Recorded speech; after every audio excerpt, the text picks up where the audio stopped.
the F-35 Lightning II. It's the single most expensive and ambitious weapon system in human history. A flying supercomputer wrapped in a cloak of invisibility, designed to be the untouchable alpha predator of the skies. It represents the peak of a very specific, very American philosophy of warfare: technological supremacy. This is the idea that with enough data, enough stealth, and enough processing power, you can make the chaos of combat predictable. That you can see first, shoot first, and win first, every single time. It's a doctrine built on the assumption of a flawless functioning system, a global network of satellites, servers, and supply depots all working in perfect harmony. For years, the world has been told this is the only future for air combat. But what happens when its greatest strength becomes its fatal flaw? What happens when the system breaks? When a single line of buggy code grounds a multi-billion-dollar squadron? When the massive, pristine runways it needs are nothing but craters and twisted metal? When the global supply chain that feeds it is severed, and a critical spare part is an ocean away? This isn't a story about which jet wins in a sterile, simulated dogfight. This is a clash of philosophies. This is the story of how a rugged, brutally efficient Swedish fighter, born from a doctrine of absolute survival, gains the ultimate advantage. It's the story of the Saab Gripen, and how it exploits the one weakness the F-35 was never, ever designed to counter: its own crushing complexity. Imagine a high-stakes conflict, Day 3. An F-35 pilot, the tip of the spear, watches his world dissolve into a cascade of error messages. The most advanced sensors in the world are useless. He's flying a multi-trillion-dollar paperweight, and he's forced to eject. Back at the main operating base, it's organized chaos. Half the fleet is grounded. Some jets are waiting for software patches from Lockheed Martin that are still in development. Others have been flagged by the troublesome logistics network, once called ALIS and now Odin, for maintenance issues that may or may not be real. The mission-capable rate, the percentage of aircraft actually ready to fly, has plummeted to a shocking 50% or even lower. An entire wing of the world's most advanced fighters has been effectively neutralized, not by enemy fire, but by its own internal fragility. Now picture this. Miles away, tucked into a dense Scandinavian forest, a different scene unfolds. A sleek, delta-winged fighter lands not on a sprawling airbase, but on a reinforced 800-meter stretch of public highway. Within minutes, a tiny ground crew, maybe one professional technician and a handful of conscripts, swarms the aircraft. Fuel hoses connect, new missiles are loaded, and system checks are done. In less than 10 minutes, the engine screams back to life, and the Gripen rockets back into the sky, ready for another sortie. This isn't a hypothetical. This is the core of two opposing doctrines meeting the brutal reality of war. The F-35 survives by being hard to see. The Gripen survives by being impossible to stop, and in a long, grinding conflict, the ability to consistently get back in the fight is the only advantage that truly matters. To understand the F-35's vulnerability, you have to appreciate its breathtaking ambition. Conceived in the post-Cold War glow of the 1990s, when American technological dominance seemed absolute, the goal wasn't just to build a new fighter.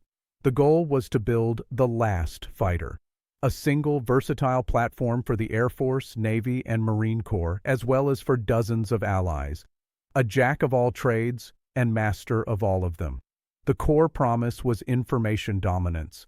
The F-35 was designed to be a quarterback in the sky, a sensor platform that could hoover up immense amounts of data, process it with onboard supercomputers, and share a crystal-clear picture with every friendly asset.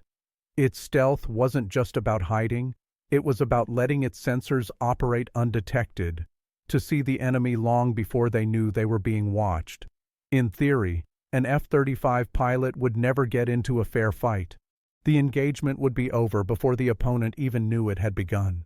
To achieve this, Lockheed Martin and the Pentagon created the most complex machine ever built for war. Its millions of lines of software are the aircraft's central nervous system, controlling everything. It's paired with a globe-spanning logistics network, Odin, designed to be an automated, predictive brain for the entire fleet, ordering spare parts before they failed, and managing maintenance schedules like a Swiss watch. The F-35 is a Formula One car. On a perfect track with a massive team of engineers and a limitless budget, its performance is untouchable.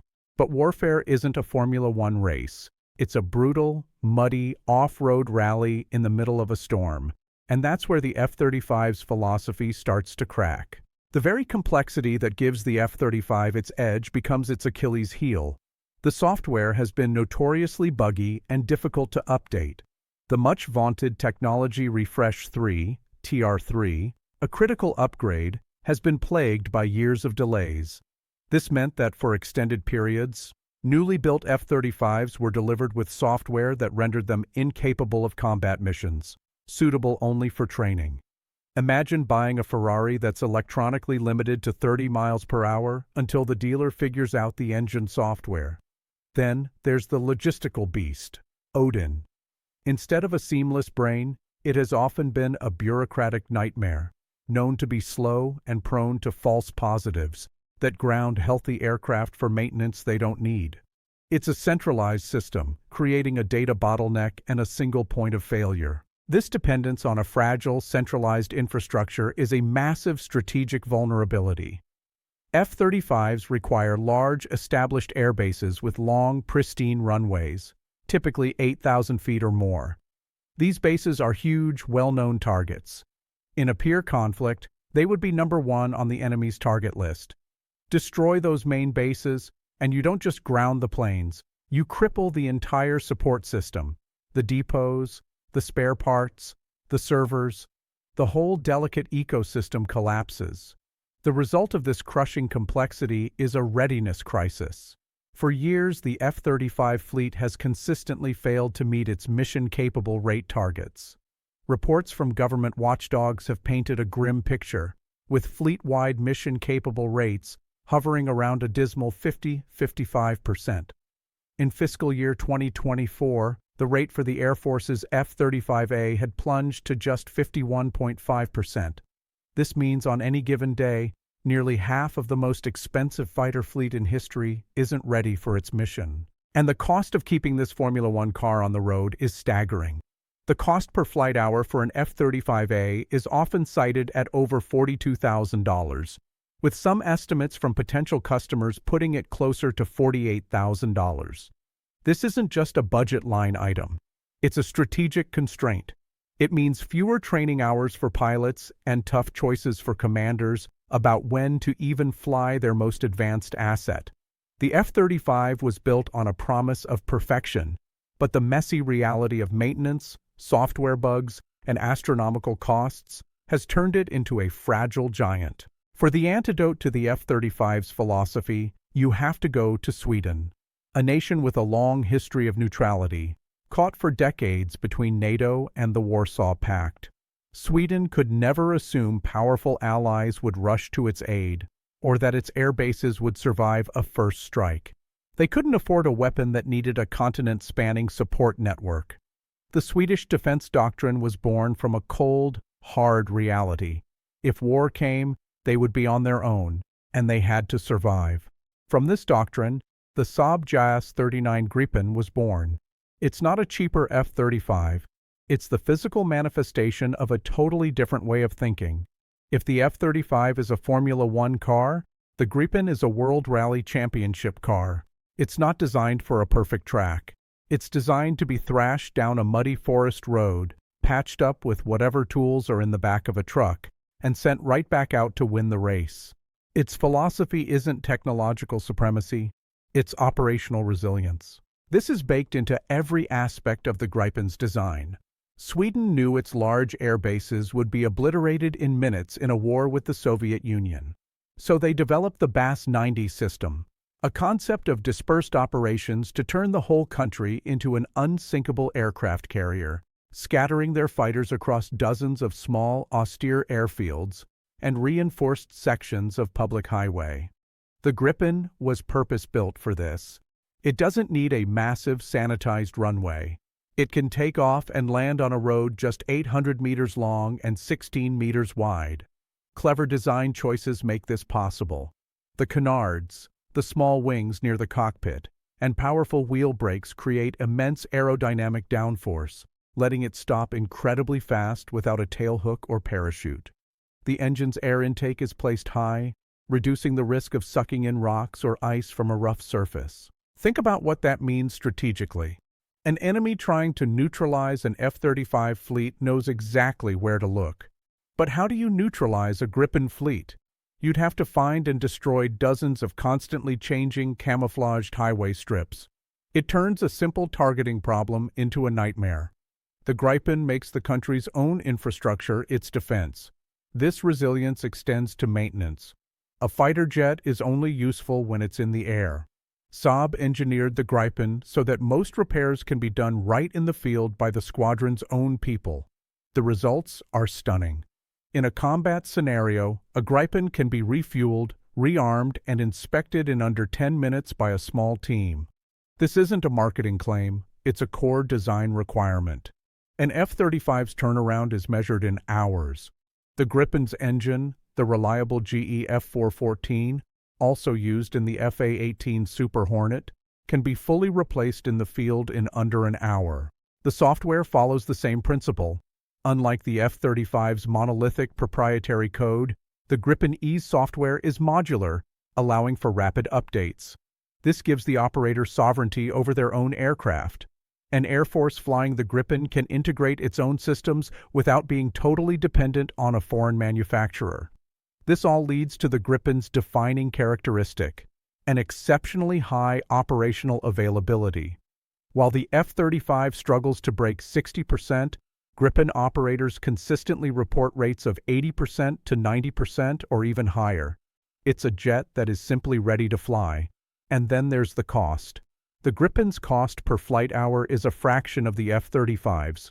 While numbers vary, credible estimates place the Gripen EF somewhere between $22,000 and $36,000 per hour, compared to the F-35A's $42,000 or more.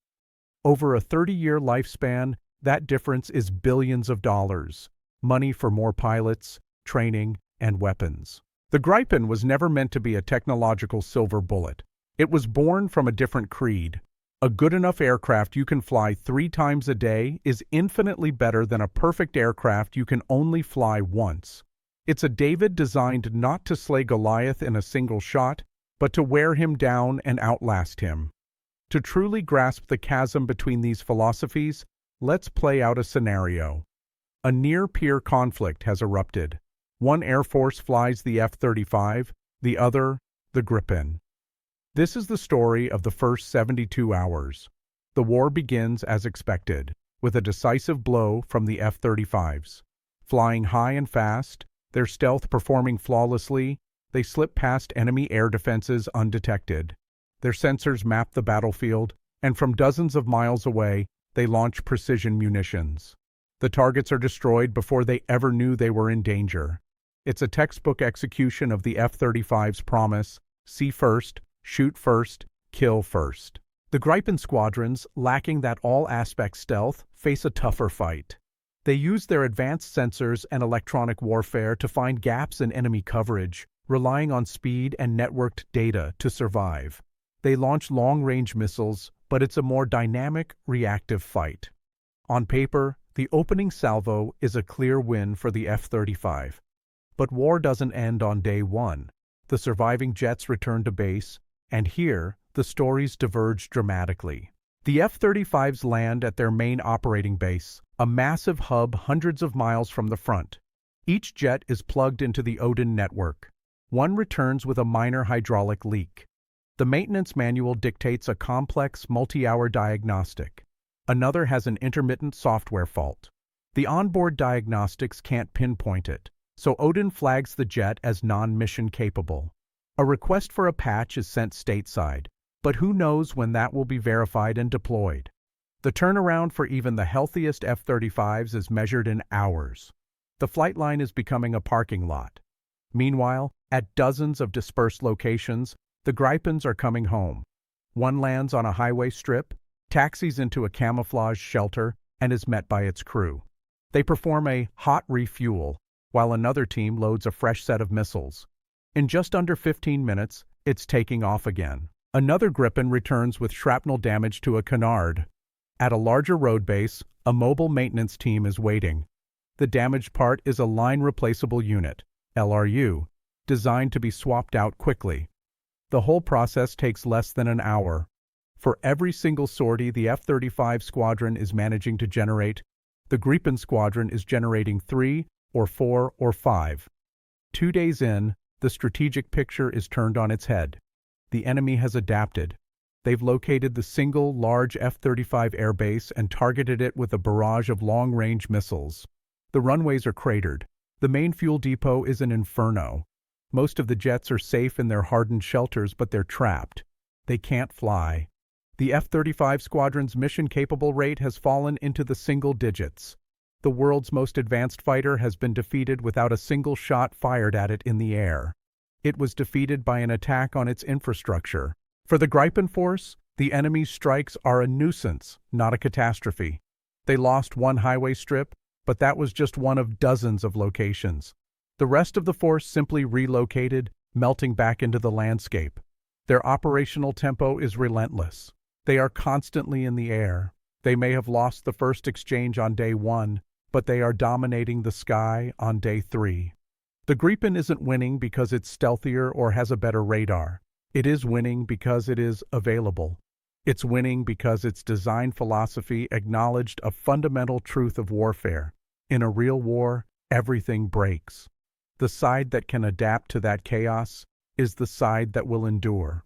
So, what is the one Gripen advantage the F-35 was never designed to counter? It's not just landing on a highway. It's not just the 10-minute turnaround. It's all of them, woven together into a single, decisive strategic reality. Unbreakable operational tempo. It is the relentless ability to generate combat sorties day after day in the face of chaos and disruption. Uptime is the ultimate weapon, and the Gripen was designed to maximize it. The F-35 philosophy bets everything on the quality of a single knockout punch. But what if the enemy weathers that punch? What if the war becomes a 12-round slugfest?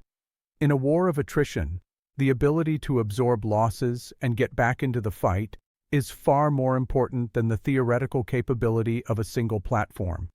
An air force that can fly 100 sorties a day with 80% effective aircraft will have a far greater impact than one that can fly 30 sorties with 100% effective aircraft. This is where the Gripen's design becomes so lethal.